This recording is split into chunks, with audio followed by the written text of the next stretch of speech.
To some, Project Zomboid is a game of thrills, fear, and adrenaline-filled adventures. This edge-of-your-seat experience, knowing that any mistake could be your last, is enough to keep a large majority of players happy and fulfilled. For some though, there exists a totally polarized way to play that we found through a highly scientific YouTube poll. Roughly 75% of my community have never tried for themselves. Given the affectionate nickname of the Zims or Simsboid by some, we're talking about the love and care that goes into the perfect safe house. To a select few, this is where Project Zomboid excels, allowing players to express unparalleled creativity in calmer, more peaceful methods. Farming, furnishing, decorating, and most importantly of all to today's video, building your own home entirely from scratch. Until recently, building my own safe house was something I'd never really done before, aside from on a wilderness survival playthrough, and it wasn't like that was the most well-furnished home, we'll say. So my partner Lucy and I decided that we'd give it a try for ourselves. We took this unfinished framework just south of Louisville and turned it into a fully built, plastered, painted, and furnished safe house fit for a king and queen of the apocalypse. So, first things first, what makes this playthrough so different, and why is it worth trying? For me, there's two things that stand out above the rest that very few other ways of playing Project Zomboid can offer in the same vein, and those two things are purpose and longevity. Now, anyone that's played Project Zomboid past those first couple of attempts will know that most of the gameplay is centered around the acquisition of items that will help you prepare for long-term survival. You'll gather these items, pick a safe house, and set up a couple of extras like maybe a small farming plot and a generator to keep the power running. Then you're all set, right?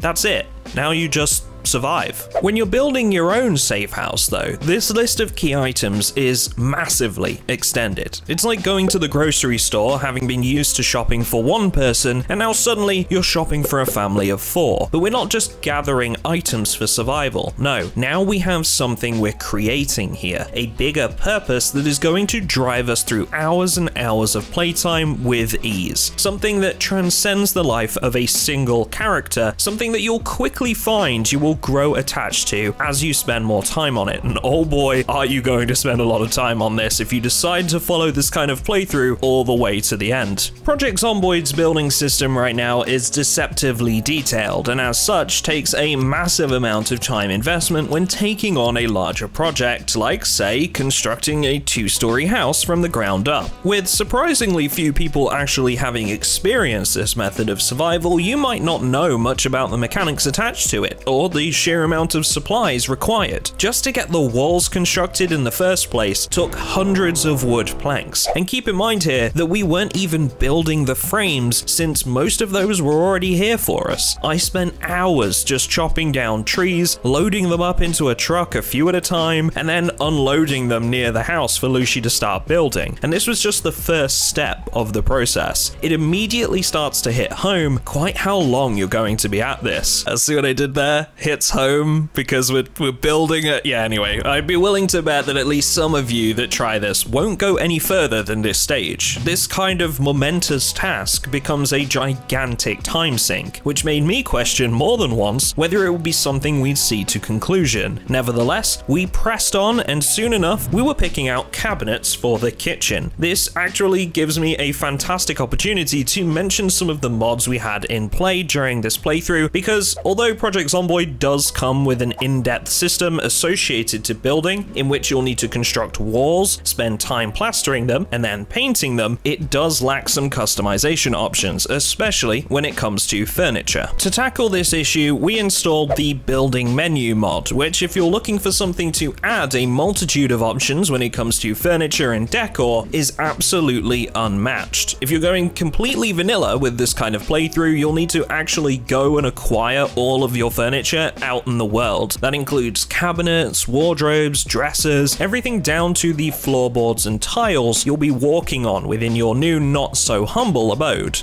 That is, unless you're happy with the stuff that looks like it was built by a toddler, or me in my DIY class at school aged 14. Really, the skill level is about the same. Not only does building menu give us access to almost every single item in the vanilla game we need for putting together our own household, meaning we don't need to go raiding searching other houses for what we need and then lug it all the way back home. It's also compatible with a range of tile packs, which brings even more variety to the constructible dining room table. All we need was raw materials, of which we had plenty available to us. Building menu, along with a host of other mods related to painting, wallpaper, and furniture items, gave us the freedom of choice to turn our safe house into whatever we wanted, and that's ultimately what this playthrough is all about. Freedom of choice, customization, and making something that's special to you. Quick note here before I move on, if you're wanting to try this for yourself and really don't want to go through the hassle of putting together a list of mods, you'll be happy to know that I've linked a mod pack down in the description of this video that should give you everything you need. As for sandbox settings, they are ultimately entirely up to you. What's great about building a safe house yourself is that it can slot into just about any playthrough, any difficulty, and any setup. You could claim a building on the vanilla map just like we did, or you could choose a modded map in the hopes of finding an ideal safe house spot. You could do a playthrough with the 10 years later mod, or you could even go full wilderness survival mode if you wanted to make things really difficult for yourself. Now, quick mention here, if you go for wilderness survival, you'll need a lot of mods to craft the items you'd otherwise only be able to loot. I have a video on wilderness survival with a mod pack in the description that's on screen now and on the end screen of this video. But you don't have to do wilderness survival. If you want to make things maybe a little bit easier and just to be able to focus on the peaceful nature of building without so many zombie threats, then you can do so. Equally, you can choose to keep the difficulty the same as you would usually, or make things more challenging by reducing loot or increasing zombie population. Just keep in mind that this playthrough is designed to be taking place over a long period of time, and if you find you're not making much progress into the building aspect because you're busy getting eaten every few days, you can always dial things back a bit. The choice is yours here in so many different ways, and that's what makes this special. This truly is something that can provide an experience for everyone. You just need to find what works for you.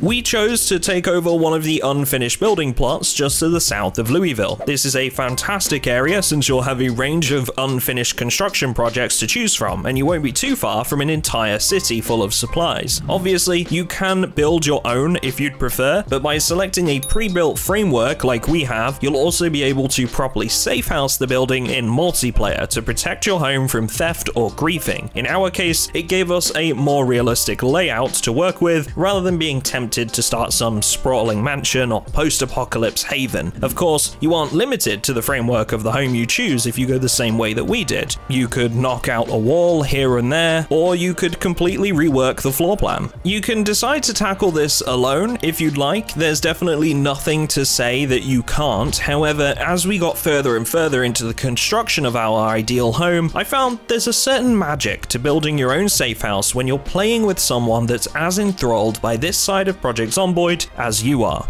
The players that take pride in their safe house, that like to organize their loot in interesting ways, perhaps with makeshift signage to help others, the type that will decorate their safe house with items with no functional purpose purely because they can. These are the types of players you'll be choosing paint colors and wallpapers with, or going back and forth over the floor plan for the building. They have an appreciation not just for surviving, but for making something their own. And just like I have that with my partner, I'd advise finding someone or a group of someones that will share your enthusiasm. Not to mention that you could easily spend weeks on this playthrough without help, and that might actually appeal to you, but it also means you can easily party up with a few other players and still find that things aren't made trivial by the presence of more players. So by now you'll be seeing from the background footage in this video that we were getting close to the finish line. Hours and hours and yet more hours had been poured into this project, and seeing it finally shape up into something that could be comfortably lived in was a real wholehearted pleasure. I think both of us were finally feeling the reward for our efforts, and now all we had to do was apply some finishing touches, a few extra items of furniture here and there, some suitable labeling for our loot storage area, and thanks to the Light Switch Plus mod, we even had fully functional electrics for our safe house rather than having to use wall-mounted lights or lamps. seriously, I think this feeling is one I'd not felt in Project Zomboid much before. Obviously, you might feel a sense of pride when you finish your safe house wall, or maybe get all of the items you want for your safe house in a usual playthrough, but this was like that feeling had been multiplied by a magnitude I couldn't quite quantify. It was similar, but also somehow felt entirely different. We had taken something that was a few bits of wood and nails and made it into a home. Hours of playtime, thousands of materials, and a couple of heated discussions over whether it was sky blue or eggshell blue, and we were finally happy to call our project a success. Now, we're coming to the end of the video here, but hopefully you make a connection with the message I've been trying to sell with this one, and ultimately, if you were one of those people that were in the 75% of players that haven't tried this for themselves, I hope you go away from this video and decide to take on that challenge for yourself. Yes, it's a long project, but ultimately, isn't that what we're after with Project Zomboid right now? I know I am, at least. A reason to play for hours on end, just like I used to when I first picked up the game. I learned about elements of a game I love that I've never really delved into before, made something I'm really proud of, and I did all of it with someone I absolutely love spending time with.